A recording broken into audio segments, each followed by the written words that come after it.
ಸಚಿವ ನಾಗೇಂದ್ರ ರಾಜೀನಾಮೆ ಒತ್ತಾಯಿಸಿ ಬಿಜೆಪಿ ಪಕ್ಷದ ಪ್ರತಿಭಟನೆ ದಿನದಿಂದ ದಿನಕ್ಕೆ ಕಾವು ಪಡೆಯುತ್ತಿದೆ.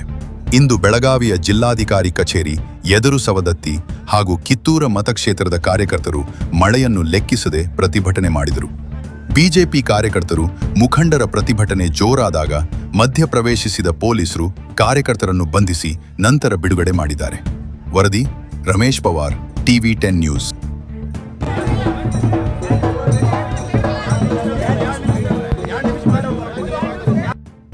ಕಾಂಗ್ರೆಸ್ ಸರ್ಕಾರವನ್ನು ಕಿತ್ತೊಗಿಲಿಕ್ಕೆ ಇವತ್ತು ಬಿಜೆಪಿ ರಾಜ್ಯಾದ್ಯಂತ ಜೊತೆಗೆ ವಿಧಾನಸಭೆ ಒಳಗಡೆ 187 ಕೋಟಿಗಳ ಹಗರಣವನ್ನು ಮಾಡಿ ನನಗೆ ಯಾವುದೂ ಇದು ಸಂಬಂಧ ಇಲ್ಲ, ನಾನು ಸಚಿವನಾಗಿ ಮುಂದೋಗ್ತೀನಿ, ಜೊತೆಗೆ ಕಾಂಗ್ರೆಸ್ ಹೈಕಮಾಂಡ್ ಜೊತೆಗೆ ಮಾನ್ಯ ಮುಖ್ಯಮಂತ್ರಿಗಳು ಸಹಿತ ಬಿ ನಾಗೇಂದ್ರನ ಮುಂದೋಗಿಸ್ತೇವೆ ಅಂತಕ್ಕಂಥ ಒಂದು ಮಂಡ ಹಠ.